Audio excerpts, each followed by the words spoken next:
Good afternoon, ladies and gentlemen. It's in this tiny space that I'm welcoming two very big guys on amino acids and chicken and poultry. So Dr. Alex CORZO from Aviagen, from the technical support nutritionist for the North America, and Professor Mike KIDD from Arkansas University.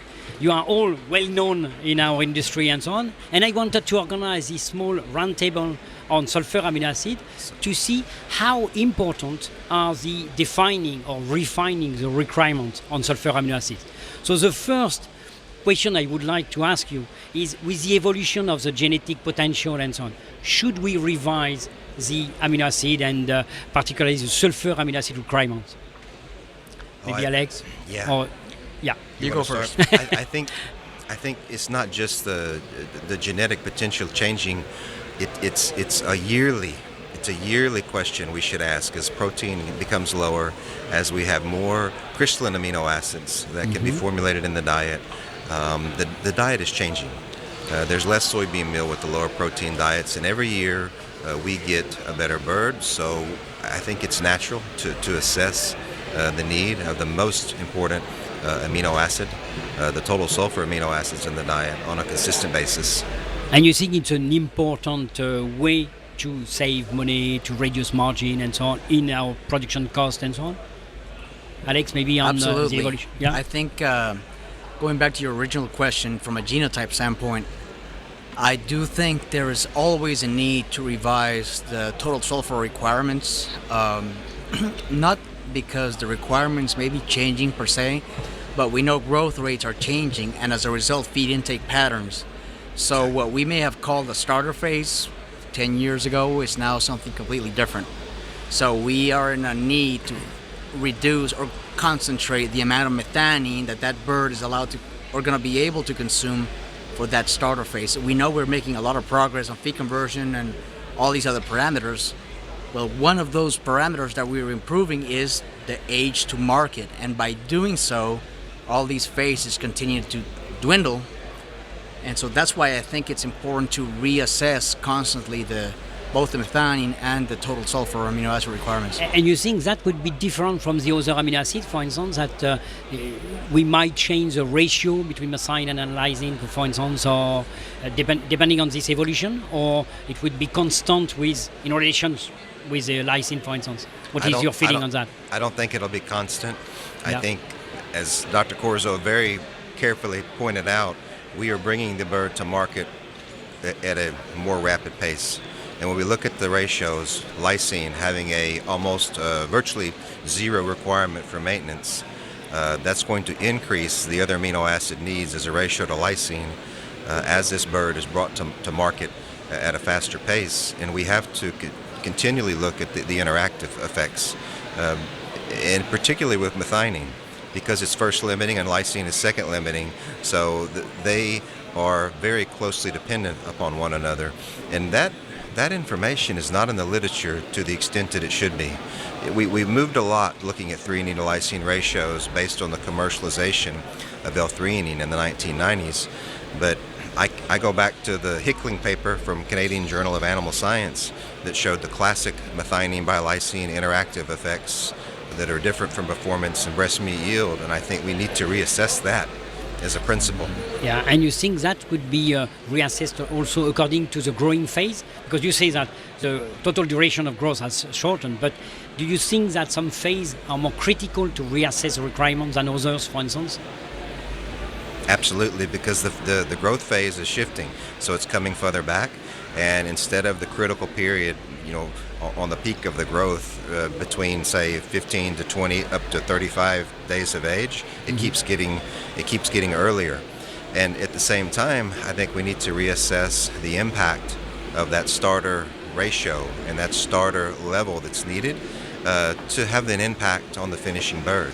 So for example, instead of finishing a starter report, whatever the starter phase is, 10 days, 12 days, or 14 days, or whatever your first period is, continue to grow that bird on a common diet to assess the impact of on the starter phase, on the finishing phase, and so exactly. Meat quality, breast meat yield, performance, everything.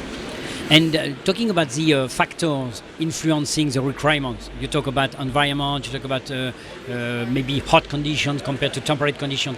Do you think we need to have advice to the end users, to recommend different type of ratio and particularly sulfur amino acids under hot conditions, for instance? Well, if I may take that one, I think there is certainly a need to adjust that. One of the things we recognize as a breeding company is that the growth rates are different and the feathering in our birds are different. The broiler products that we offer to our customers have different feathering types, and we also have a selection between slow and fast feathering. And knowing how high the cysteine content of those feathers are, that is ultimately going to change the cumulative total sulfur requirement of birds depending on genotype. But I don't think it stops there, Pierre-Andre, because I think our industry has evolved now into a phase where we're trying to transition out of antibiotic growth promoters. And I think that will probably bring in to bear into light a lot more other important amino acids such as threonine, or the need to perhaps revise that ratio or perhaps increase it given its well-known and documented roles in gut function and mucosal integrity. But also other ones like serine, glutamine, and that perhaps are not commercially available but are also affected by environment as well. So you're going to challenge more and more the nutritionists to refine the amino acid requirements. You were talking about low protein diet, for instance. Today, what is the consequence of this low protein formulation, even in lots of countries, on the demand, on the requirement of sulfur amino acids and so on? Limitations that I see are not just a loss in some performance, but you have a very, very quick drop off in meat yields with low protein diets beyond a threshold of maintaining that. So you have an imbalance. You have more carcass fat being deposited and less tissue accretion from the muscle, which is primarily pectoralis major and minor, the breast. So with that said, the nutritionist stops and says, okay, I can't go any lower, but for us, it's going to be up to how do we bring in some non-essential amino acids. Go back to exactly what Dr. CORZO mentioned. What is the carcass composition of this new chicken we have? What is the feather composition for amino acids? And try to determine how we can continue to lower protein for the benefits that it has.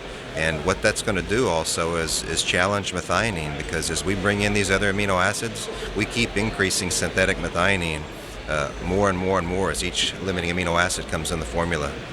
And do you think that low protein diets and refining the requirement will be affected by the temperature, for instance? By the fact that now some new countries are moving toward low protein diets?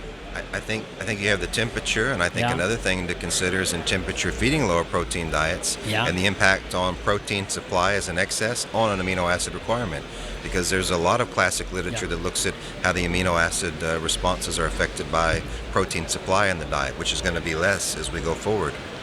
Yeah, and that would be an evolution worldwide, I would say. You mentioned the replacement on antibiotics, reduction of medication.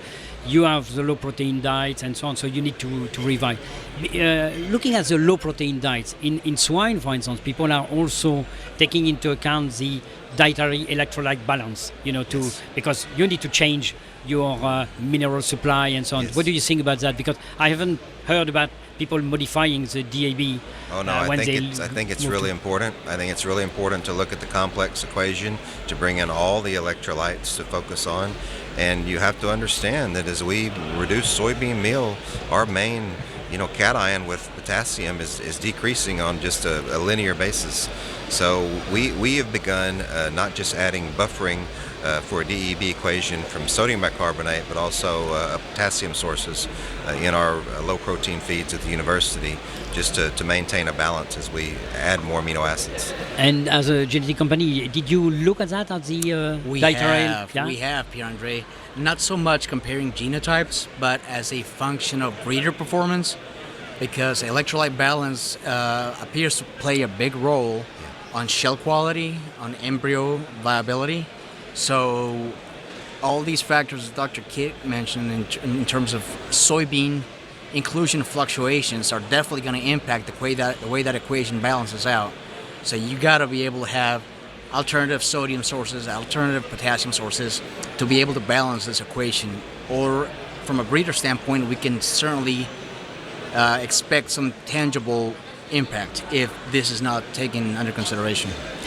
You talk about the breeder. What is the impact of the amino acid nutrition for the breeder, on the growth of the embryo, development of the chicks, and so on? Because we often talk about, we separate the requirements, amino acid requirements for broiler, different phase. We forget about what has been done before. What is the impact of the breeder nutrition on the amino acid demand, amino acid requirement? Well, Dr. Kidd's done a lot of research on that area and the impact of amino acid nutrition on progeny, and I will let him discuss this with us. But I'd like to just quickly answer your question by saying that I think there's definitely an impact of amino acid nutrition on breeder performance, particularly in the rear phase when we are bringing these birds into production, when we are trying to control their body weight and we want to make sure we develop good feathering. Out in the field, one of the main challenges we have as an industry in terms of breeder production is optimizing feather cover so that these hens are receptive to males and we can create fertile eggs. I think from a parent stock standpoint, the methionine requirement, the total sulfur requirements are extremely important, and they're also changing because as we are changing broilers, the breeder is also a broiler that wants to behave like a broiler. Yeah. So as a result, the intake patterns have changed as well, and as such, the need to adjust the total sulfur requirement, the concentrations in the feed. Yeah. Okay. Yeah, absolutely, Dr. CORZO. To add to your other aspect on offspring, for example, the protein supply, methionine for the broiler breeder nutrition in terms of progeny was looked at in Guelph.